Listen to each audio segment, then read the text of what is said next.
You're listening to Arcane Carolinas, an exploration of the Carolinas' folklore, legends, myths, and modern weird. Each episode, we examine the historical context of our topic and aim to preserve some of the stories that help make this part of the world such a fascinating place.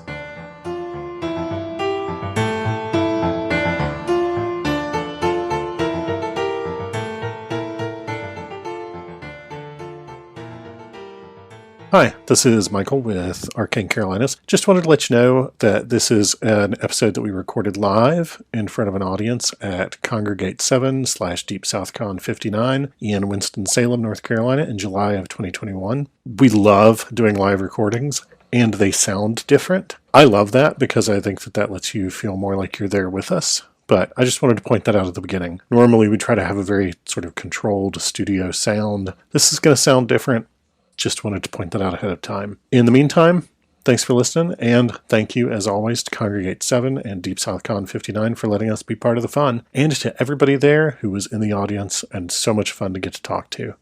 All right, well, now we're recording for posterity, in addition to living forever on the internet in this video. Yeah. Which definitely isn't weird or going to be troubling ever later in life. Doing my kids proud. Dad? What did you say? Oh my God, that's going to be so great one day. Am I really just a series of tubes? No, you're a beautiful consciousness and unique soul. Trapped in a series of tubes. Oh, it's 8 o'clock. So welcome to Arcane Carolinas Live. I am your co-host. Oh, thank you. Yeah. I didn't even get to introduce us. They're just happy to be alive. It's awesome to be here. It's fun to be doing live stuff and seeing people again. I'm your co-host, Charlie Mushaw. I'm your co-host, award-winning novelist, Michael G. Williams. He has a name tag. I was going to make a name tag that said not Michael G. Williams because I don't have one. But here we go. If this is your first time joining us, the way this usually works is we pick a weird story. It can be spooky. It can just be plain old weird out of the North or South Carolina history books. We examine the historical context of that story, and then we try to give our own takes on what actually may have happened based on what evidence we could gather through the historical record. Sometimes we get interviews. I have no idea what we're talking about tonight besides Chimney Rock because Michael is driving. I have played this one pretty close to the vest. And sometimes we do like modern weird, and we've done like UFOs over Myrtle Beach because Myrtle Beach is one of the top 10 places in the United States to see UFOs, and I've seen one there. Cue X-Files theme. Yes, exactly. I'm that cartoon of the guy standing there waving a wallet in the air saying, I will literally pay you to abduct me, but it didn't work out. So let's talk about Chimney Rock. Let's talk about Chimney Rock. Do you want to talk about Santa of Chimney Rock? Or do you want to talk about Santa Claus at Chimney Rock. Would you like to start with that? I feel like this is not the topic of the day. It is not the topic of the day. Okay, so Santa Claus rappels down Chimney Rock every year, and you can go watch him. It's a big event. It's open to the public. Dude dresses up in a Santa suit and rappels down the mountain, and it's really neat. That's pretty much it. But I think it's neat, and it's kind of weird. And it does qualify as Strange Skies over Chimney Rock, which is the title of this episode. Okay, there you go. The last time I checked the schedule, it didn't even have a title. So I had it changed. Ah. There you go. So Chimney Rock, if you're not familiar with it, is a 315-foot granite tower overlooking a 10-mile stretch of the Hickory Nut Gorge, which is where the Rocky Broad River runs through Rutherford County. This is a very important location to the Cherokee. We always like to talk a little about the indigenous peoples who lived in the places that we talk about, lest we forget them or pretend that we were the people who showed up there first. This is partly because the Hickory Nut Gap in the Hickory Nut Gorge was one of the very few places that the Cherokee had to easily access the lower elevations to the east. One of the reasons that it was important to them to access those elevations is because they routinely went there to harvest tobacco, which was very important to them. They have a lot of stories that are set there, set around Chimney Rock especially, including that was the center of power for what they called the Yunwi Junsti, which was Cherokee for little people. And if you think of basically European fairy myths, that's exactly what the Yunwi Junsti were. So these are the people that I thought were the moon-eyed people. Yes. Okay. And in Cherokee legend, they were people who looked very much like the Cherokee, except they had long hair down to the ground. Itty bitty tiny. But they came up no higher than a man's knee, was the rule. Are they 3 apples high? They were, yes. Were they Native American Smurf? Yeah. But they were very powerful magicians. Okay. And so very similarly to European traditions about the Fae, but importantly, in no way borrowed from those European traditions. No, because they wouldn't have known. These are very independent beliefs. They believe that the little people would do helpful things, like if a lost child wandered into their territory, they would help that kid home. Okay. But they would use their magic to disguise the path so that that child could not find them again later, because they were exceptionally private people. These are good little people. Except that they were so private that they were like your neighbor who has 14 shotguns and will come running out in the front yard at the sound of a twig breaking at 3 a.m. because they did not want anybody. I have that neighbor. And they did not want anybody in their territory, and their center of power was Chimney Rock in Rutherford County. Very cool. So the Cherokee had all these stories about how it was difficult and dangerous to go through Hickory Nut Gorge and Hickory Nut Gap because it meant walking past the home of the little people and thus potentially facing attack. Okay, so the little people wouldn't mess with kids, but they would mess with grown-ups. Yeah.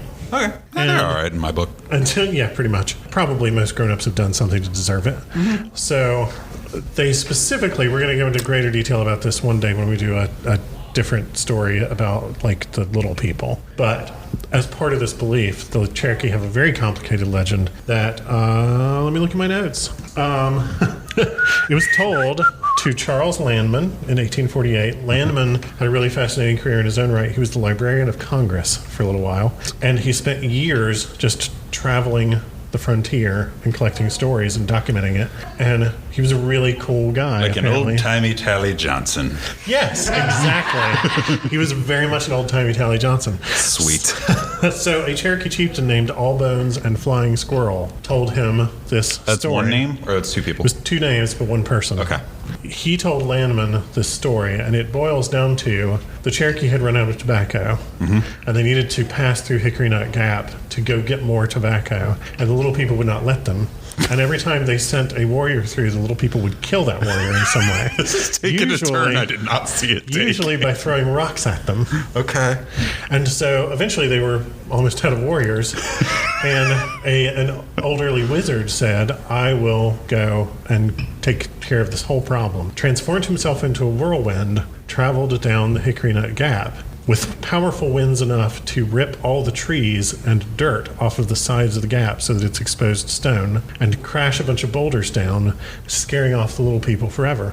And then they were able to travel at will. Thus giving us the geographic descriptors that we have today of the region. Yeah, pretty much. I like that myth. Yeah. So by the late 19th century, however, the land around and inclusive of Chimney Rock had been assigned to a property speculator.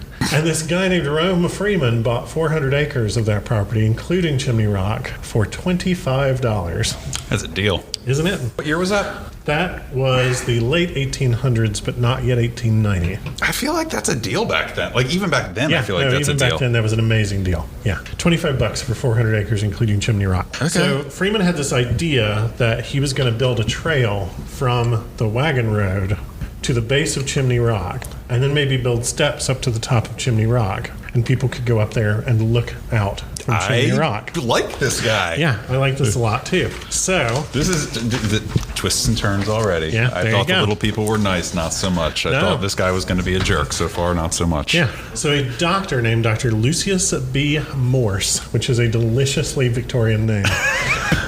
He was this young physician. He had relocated to the area after developing tuberculosis. Tuberculosis comes up in a lot of the stories that we cover. And it is a nice little minor intersection with the Pink Lady. But he was fascinated by the sight of Chimney Rock when he was touring through Rutherford County. Sure, it's a sight. He paid somebody with a donkey 25 cents to ride him to the top of the hill on a donkey so that he could see it without having to climb it. And the man that owned that donkey was Santa Claus.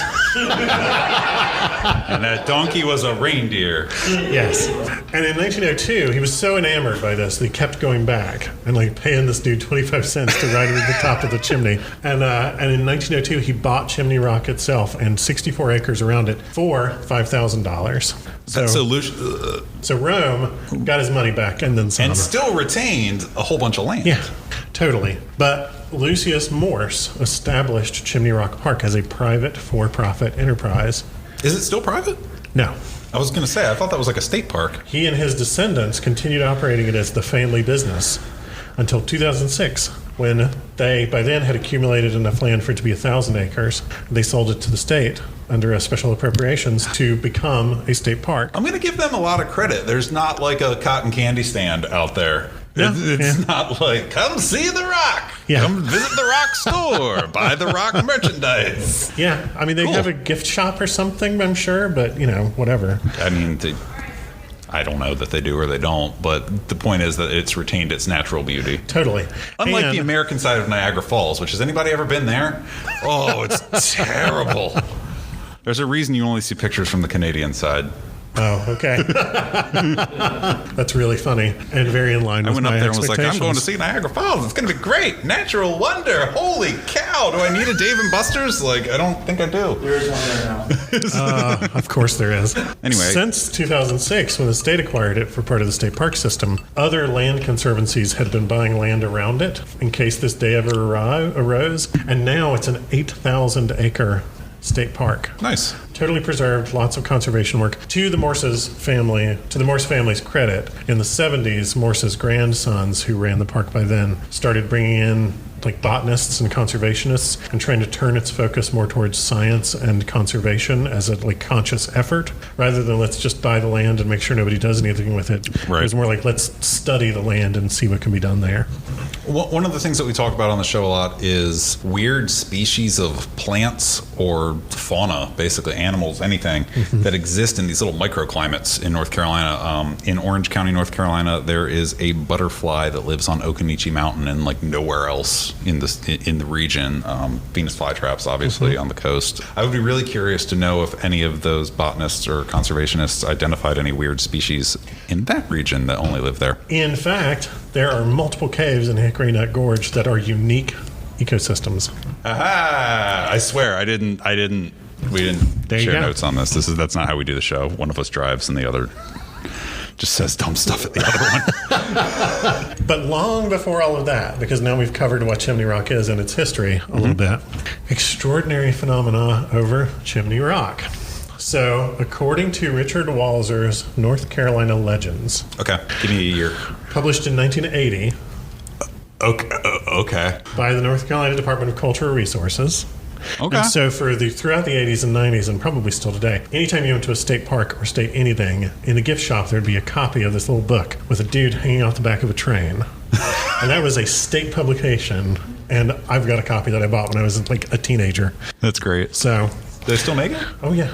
Oh, there you go. Yeah. According to that book, on July 31st of 1806, 2 children were playing in a field near Chimney Rock. The younger was a girl named Elizabeth Reeves. She was 8, and she called out to her brother Morgan, aged 11, and said that she saw a man on top of Chimney Rock picking up sticks, quote unquote. All right. According to the book again, Morgan looks where she pointed, atop Chimney Rock, and saw, quote, 1,000 or 10,000 things flying in the air. 1,000 or 10,000? So we went from a guy picking up kindling. At the top of a mountain that nobody climbed at the time. Yeah, okay. The kids start yelling for their mother. Sure. She comes out of the house and she sees, again quoting, a crowd of human-like figures swarming over and around the rock. They were of various sizes, some tall men, others small infants, but all clothed in brilliant white raiment. A few rose up from the rock, then dropped down upon it. This went on for an hour. A neighbor was sent for, and he too observed the figures. Suddenly they were gone, and a great rainbow spread across the heavens. Well, that's the story. Have a good night. Now, wait, so 2 kids see some stuff in 1806, get their mom sees the stuff, neighbor sees the stuff, or was it dad? A neighbor. Okay. And it's just a swirling mess of people. It's just a swirling mass of people in glowing white raiment, but most of them the size of infants. Little cherubs. Little cherubs. Yeah. So there are 0 citations for this in in this publication, right? Yeah, cool. And normally with something like that, I want to go finding, like, is there real history there? Is there something that actually happened? So I went researching, and I found a version on NorthCarolinaGhosts.com. Okay. Which is a really cool site. It's run by a folklorist and cartoonist named Craig Paste. He is a native of North Carolina who now lives in Detroit. It's well worth some time going there. In the version on NorthCarolinaGhost.com, all of that happens, but there's supposedly a third daughter named Polly, who's like really little. The name of the neighbor who's sent for is this guy named Robert Searcy. Cool. So we got names.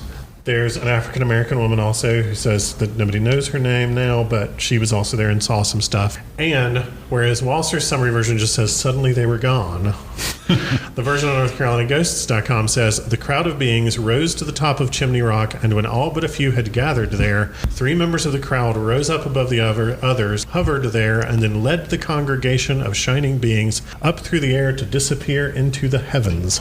Okay. The site says that this was printed in a newspaper at the time called the Raleigh Register and Gazette a few weeks later. And there are like a couple of things in that story that are wrong. Like they say that Chimney Rock is in Buncombe County and stuff like that. Sure. And that kind of thing usually raises some pretty big red flags for me. Yeah. But we've got newspapers, we've got names, we've got dates. So I went digging further. And there's newspaper accounts from 1806 actually exist. Is that what this is? That's what I've this been is. really trying not to look at it. Yeah. So, but this says Mississippi Herald. So, we're going to get there. So, the September 15th, 1806 edition, which is the second sheet of paper in there, of the Raleigh Register and State Examiner, printed a letter from a subscriber, supposedly, named George Newton. In it, the publisher of the Register introduces the story this way. Extraordinary phenomenon. The following account of an extraordinary phenomenon that appeared to a number of people in the county of Rutherford, state of North Carolina, was made the 7th of August, 1806, in the presence of David Dickey, Esquire, of the county and state aforesaid, Jesse Anderson, and the Reverend George Newton of the county of Buncombe, and Miss Betsy Newton of the state of Georgia, who unanimously agreed, with the consent of the relators, that Mr. Newton should communicate it to Mr. J. Gales, editor of the Raleigh Register and State Gazette. And the original account in the newspaper, it confirms everything from the versions that I've cited before. Miss Parcy Reeves is this widow. She owns a farm in Rutherford County. It's about 3/4 of a mile from Chimney Rock. The daughter Elizabeth sees a man on top of Chimney Rock rolling rocks or picking up sticks, adding that she saw a heap of people. A heap of people. A heap of people. That's a unit of measure that needs to come back. Let me tell you, when I say that it's 3/4 of a mile, this is because I figured out how to convert rods. So, okay. I just ate a heap of French fries. You just eat a heap of French fries. It was really good. The restaurant downstairs is good. In the newspaper story from 1806, her son Morgan at first doesn't believe his little sister. He sees nothing when he looks at Chimney Rock. Then he looks again, and he sees 1,000 or 10,000 things flying in the air. That turns out to be a direct quote from 1806. Okay.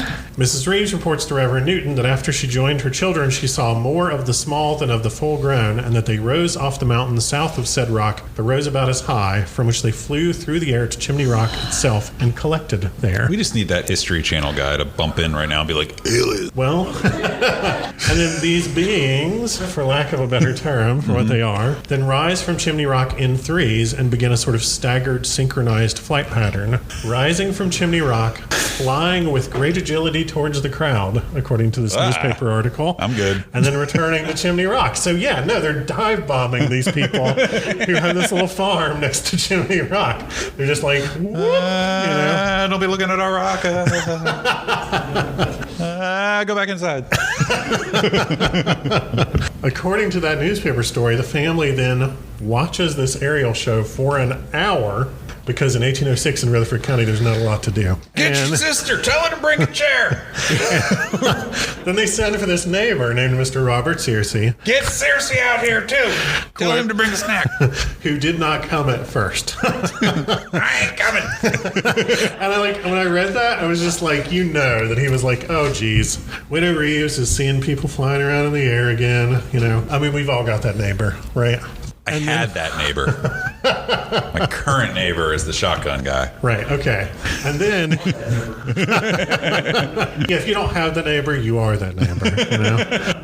And then when they sent for him a second time, 15 minutes later, to be like, no, get your butt over here, then he showed up. Fine, I'll leave. And he said, quote, he expected to see nothing extraordinary, which I love. That's him being like, nah.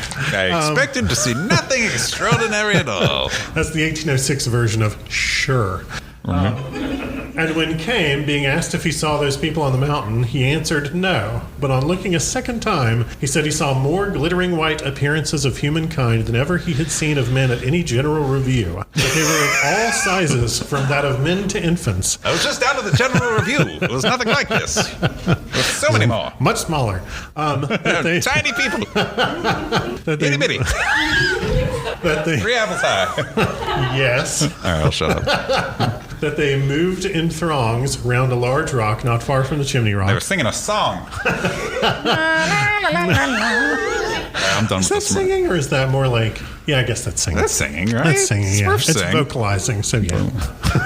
Wow, which one of us is really stickler for weird particulars? It's me. They were about the height of Chimney Rock and moved in a semicircular course between him and the rock, and so passed along a southern course between him and the mountain to the place where Mrs. Reeves said they rose. And as they respectively came to this place, they vanished out of sight, leaving a solemn and pleasing impression on the mind,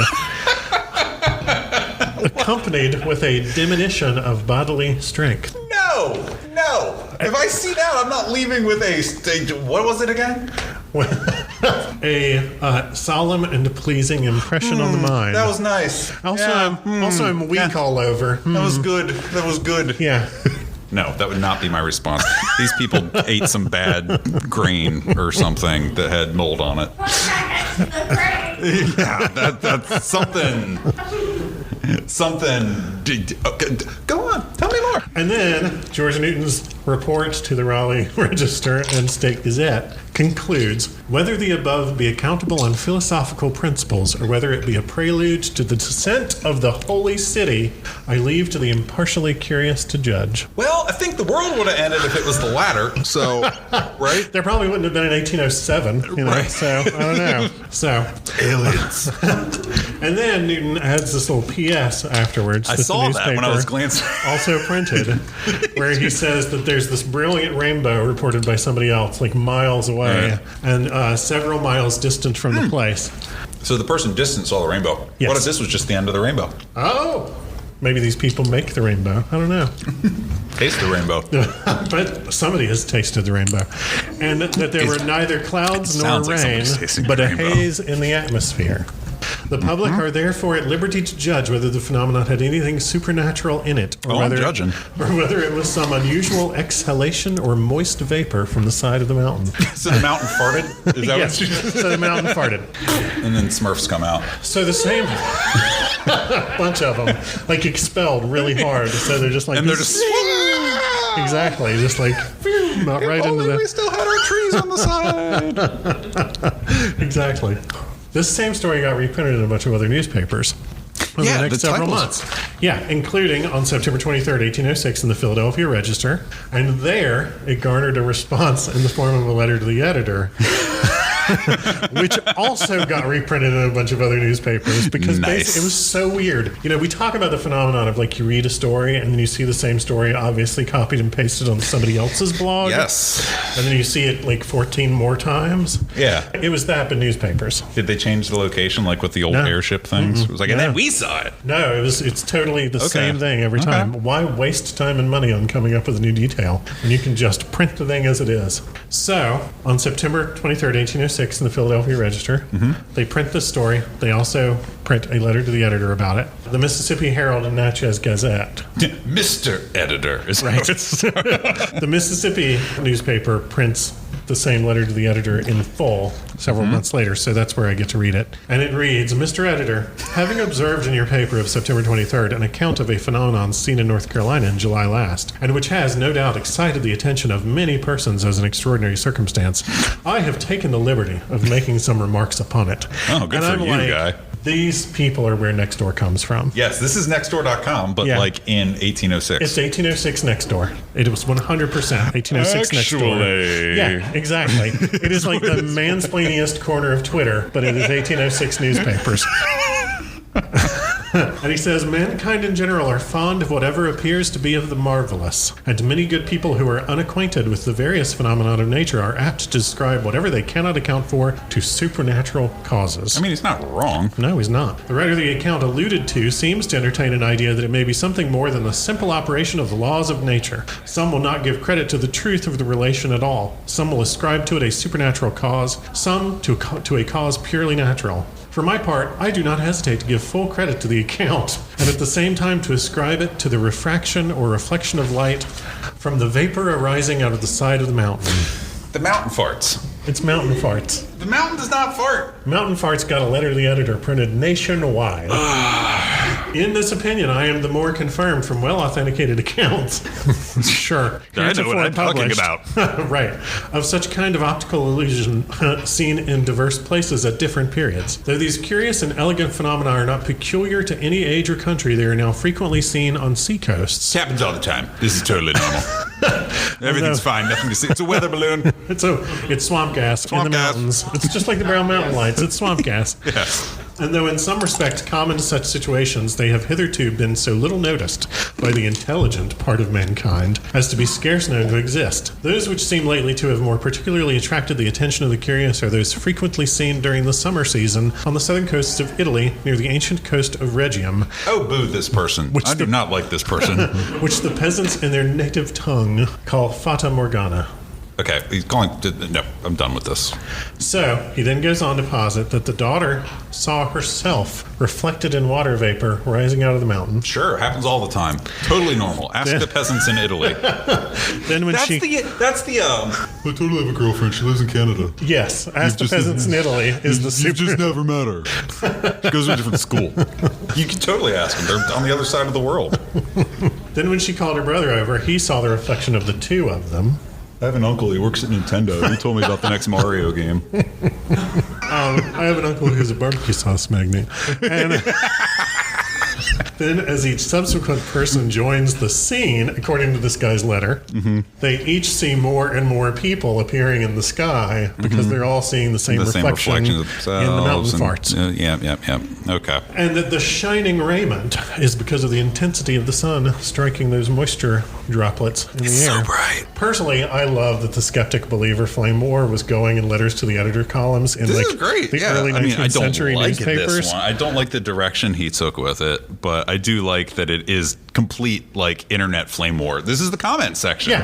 If you think that the people who say do your own research when you tell them that they should do things like get vaccinated have not existed always, they have always existed. That's the deal. I enjoy my third ear and being a 5G tower. So Amen to that. So, like, basically people have been jerks a long time is the point here. And he concludes his letter with, whether my hypothesis is just or not, I will not positively affirm. So don't hold me accountable for it, fellas. wow, really sticking to your guns on that one. But think it much more rational than describe it to supernatural agency. Although the author of our existence and creator of all worlds can work, should it seem meet to him by supernatural means, and even render visible the celestial vehicle of spiritual existences to our natural organs of vision. That is so wordy. Yet it is safest never to recur to miracles where phenomena can be accounted for upon natural principles. Whilst therefore I would devoutly wish that the enlightened citizens may embrace without one skeptical doubt the sublime mysteries of the gospel, I would desire them to be free from those superstitious notions which influence the ignorant and illiterate of the old world, to ascribe all uncommon or apparently mysterious occurrence to miracle, magic, or witchcraft. The ignorant and illiterate of the old world in 1806, when not everyone could read, is the most elitist statement that you can possibly make. And when his own letter has spelling mistakes. And I'm not even talking about like old-timey different spelling differences. Right. I mean just like mistakes. And I'm like, well, heaven forbid that anybody out themselves as an atheist in 1806. He's probably pretty legit with that part, you know. He's like, I love the way that he's like, don't worry, folks, I'm not saying your flavor of supernatural belief in heavenly apparition that definitely kind of sort of sounds like an angelic cross between the Blue Angels and the Rockettes is wrong or bad. I'm just saying you should probably try to base it in science. Yeah. So maybe reading that made me wonder, like, what are Fata Morgana? Like, is it possible that this guy's onto something? And they're called that because originally people in the British Isles believed that they were illusions created by Morgan Le Fay. Oh, Arthurian legend. Queen of the Fair Folk, to lure sailors to sea by showing them illusions of islands that did not exist or ships that were not there. Totally makes sense for landlocked mountains. They're basically desert mirages, but they happen over the ocean. Yeah, totally makes sense for landlocked mountains. They don't happen in the mountains. Yeah, that's for sure. And it's because of light passing through different layers of the atmosphere, different temperatures being refracted in different ways. There are a bunch of really cool photos if you like go Google searching for Fata Morgana of like fake boats that aren't really there, but they kind of look like they're there. It's neat. But, you know, experienced sailors or longtime coastal residents would, like, you'd expect them to know. Right. The difference. But Fata Morgana also sometimes the explanation that people give for like old stories of heavenly visions of like Hello, cities Fata. in the air and stuff like that. It's Morgana. Here I am at Chimney Rock. So having dug deep into it and figured out, okay, this story actually did get reported at the time. The North Carolina Department of Cultural Resources did not just pay it to manufacture a legend. That's great. Then I thought, well, did any of these people ever exist? And you know, my go-to on that is census records. Yeah. Census records show literally none of these people. Okay. But the 1800 census maybe didn't get to Rutherford County. So we explored this in, we recently recorded an episode out of Western North Carolina about Dillsboro, North Carolina, which is a really small railroad town. And what we found was that certain records were destroyed in courthouse fires, and then other records before certain dates in Western North Carolina weren't even kept in their respective counties because the counties didn't exist as they did now. And that basically a census worker would go out, they'd get whatever data they could, and they'd send it back to Raleigh, where at the state house they'd be like, okay, but it missed tons of stuff.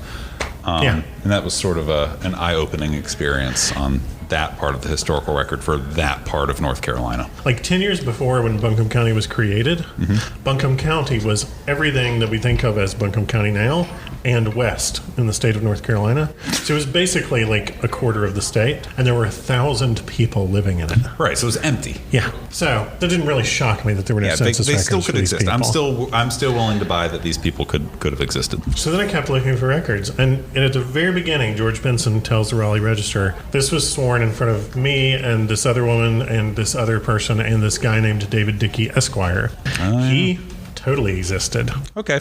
Then I believe that these people existed. In 1832, he appeared before the Justices of the Peace for Rutherford County to do the paperwork needed to collect a pension as a veteran of the American Revolution. Good for him. Yeah. In 1832, he was 85 years old. In the American Revolution, he served as a scout and spy on multiple tours. He waited a long time to cash in that pension. 1832 is when they established the pension. He did not wait long at all to get that pension. And in fact, David Dickey, one of the people to whom this story was told by the witnesses, that's his signature. Cool. Yeah. I thought He it was not really neat. the peasant. He was not illiterate. Yeah, you can, like, whatever. see his name and everything. Jerk. Seriously though, who's like, you can't read your crap in 1806? Like so many people couldn't read. I know. Yeah, I know. And so then I was like, well, did George Newton, the guy who supposedly wrote this up for the Raleigh Register, exist? Oh, he totally existed. He was a Presbyterian circuit preacher and educator based out of Asheville. A school he helped get off the ground there was eventually named the Newton Academy in his honor and ran through the late half of the second half of the 20th century. Cool. Yeah, so he is totally real. There's a historical marker there where the school is now. The location is part of Mission Hospital in Asheville. Parsi Reeves doesn't show up in any records, the woman who she and her kids saw this first. But that's not terribly surprising. You know? I mean, this is going to sound morbid, but like life expectancy was very short. Those kids might not have made it long enough to be recorded. Totally. That's just the way it was. So, especially if they were eating all that bad grain. Especially if they were eating all that bad grain. But like reading that, I was like, okay, fascinating. Those people existed. Maybe this story really happened in that they really saw something. Yeah. Doesn't it sound a lot like a UFO?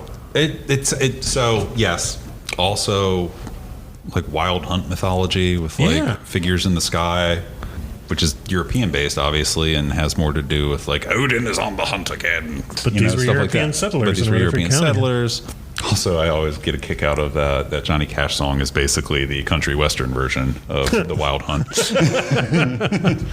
Anyway, Yeah, it doesn't sound like unidentified flying objects. It is unidentified flying objects. Thank you. I like that. I like that take a lot. Because like here are the things that you've got. We don't know what they are. They're flying. Right? They're unidentified, and they're flying, and they're aliens. Objects. Well, but like you think of the details that overlap with that. You've got a visual phenomenon. Not everybody who experiences it agrees about the details. It crosses age gaps. It crosses age gaps. A report of rapidly changing appearances of flying objects. Androgynous beings, because in part of the original newspaper story, Benson tells the Raleigh Register that they were unable to make out whether they were men or women flying through the air. Smaller than adult humans. Shining raiment equals sort of the classic silver suit for grays. They seriously stood there and watched for an hour? Or do they have missing time? Time dilation. Right? And a feeling of peacefulness and euphoria and physical weakness is often reported by UFO witnesses afterwards. And the people that lived there for a really long time before reported there being little people. Who were very powerful magicians and did not want them messing with stuff there. Yeah. Chimney Rock, secret alien base. Santa repels there every year. You can go. There you go. On the other hand, doesn't this also sound totally made up to sell newspapers? You know. When I was talking to Craig Paste from NorthCarolinaGhost.com, he pointed out that this was in an era when newspapers often didn't just print daily, they'd print twice daily. Yeah. They had to fill column inches. Yep. And the more sensational the story, the better. And that's why they were all swapping stories around like this. So I get that, but the original story had real people in it. It did. You can't just...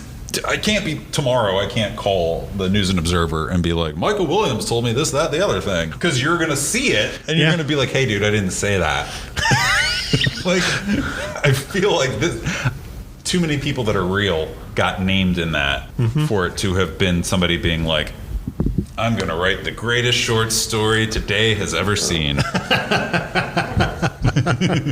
For me, it's hard for me to determine whether I think it is anything that anybody actually experienced or not. Because this is the time when there is a growing cultural and political movement towards... I'm going to sound real academic for a second. Towards... Because you totally haven't so far. Right. Towards sort of what we think of now as white evangelical nationalist identity. That's the beginning of this. Eventually it produces Jacksonian populism. Right. And there's a lot of that kind of stuff that's sort of steeped in America is a special place and white people are special for having found it, quote unquote. And so things like this are happening to show us that we have this manifest destiny. Right. No, I mean, that's accurate. And there were a lot of stories like that at the time. And it aligns with that. I don't know, though. I think maybe people had a shared experience. Yeah, right? I'm in on this. I don't know what it is, but... I think that they probably did have some sort of shared experience. Yeah. Interestingly, 5 years later, different people living in the same place reported seeing an aerial battle between cavalry-mounted armies in the air at Chimney Rock. Ghost battle? Ghost battle in the air of Chimney Rock. Okay, that one I was not able to... That one I couldn't find enough to talk about. Mounted units, dudes on horses with swords and guns. For days. I missed. Apparently they could hurt each other. I'm dead again. Yeah. You're already dead. What is the point of a ghost battle? It's like in D&D when you have astral form and then somebody else's astral form and you can hurt each other in astral form. Thank you. You're hurting my astral form right now. But yeah, that. Lame. Supposedly people Don't reported like the same thing 5 years later. Don't buy Ghost Battle in the Sky. There you go. But I reload my ghost bullets and shoot my ghost musket at you. I think that if it has to be viewed as some sort of cultural encoding of anything, I think it's more like people talking about the fact that at the time they were in the frontier. And the world was a weird place full of things they did not understand. The world is still a weird place full of things we don't understand. Yeah. So do I think it happened? I don't feel qualified to say, but I do think that somebody saw something there. Yeah, I think they had a shared experience. Yeah. I don't know what it was. I have no idea what it was. I don't think it was cavalry soldiers fighting. I also don't think that it was babies dressed like spacemen flying around in the air. Much as I want it to be this weird Blue Angels rockets dancing in the sky thing, I don't think that happened either. But I do think they had something weird happen. And I don't think they spent an hour standing there slack-jawed and staring at it. That's a long time. Yeah. Even in the olden days, that's a long time. I think if somebody were to like point at me and say right now, under penalty of death, what do you think it was? I say alien visitation. I'm torn between group hallucination and aliens, and I only go with the alien visitation thing because of the Native American record of similar creatures exhibiting great power living in the exact same space. Exactly. So, wow, I was being kind of a jerk with the aliens thing, and here we are. Thanks. Yeah, all you're right, welcome. Great, good. It took you 42 minutes and 10 seconds to get me to sound like a complete lunatic on the internet. There you go. Rocking. That's shorter than usual. Normally it takes them about an hour. So that's the end of the story. That's what I've got. That was a great story. Thank you. Thank you for your research on that. Are we going to make these papers available online? Yeah, sure. Okay. Totally. I have PDFs of these. I'll post them to Facebook.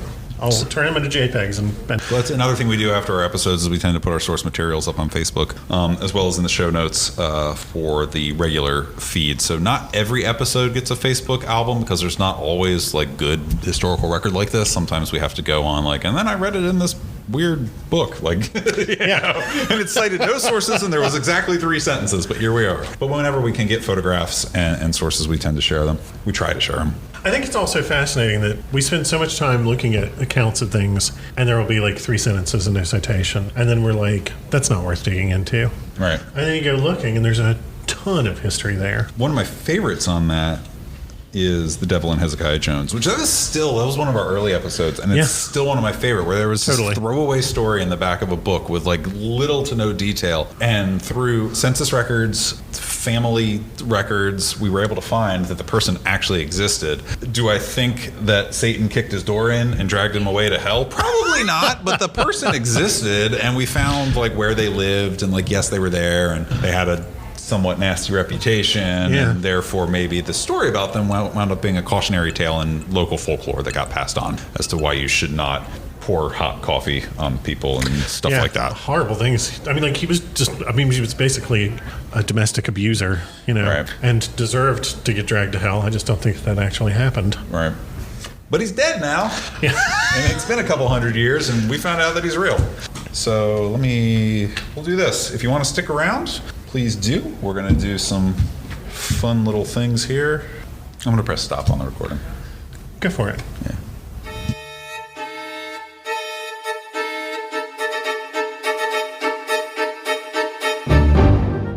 You've been listening to Arcane Carolinas. Thanks for joining us. If you liked it, give us a rating, leave a comment. If you didn't like it, send us an email and tell us why. If you're not wrong, we'll try to fix it. And if you're interested in award-winning speculative fiction, including science fiction, urban fantasy, and horror, find me, Michael G. Williams, at www.michaelgwilliamsbooks.com, and check out Falstaff Books at falstaffbooks.com. If you'd like to pick up some Arcane Carolinas merch, look at behind-the-scenes info, pictures, videos, stuff like that, all the things that get cut, check out arcanecarolinas.com, where you can get access to our Patreon, our Facebook, our Twitter, our Instagram, all that in one place, including the merch store. Buy a shirt. Clothe your body. Drape your body in our wares.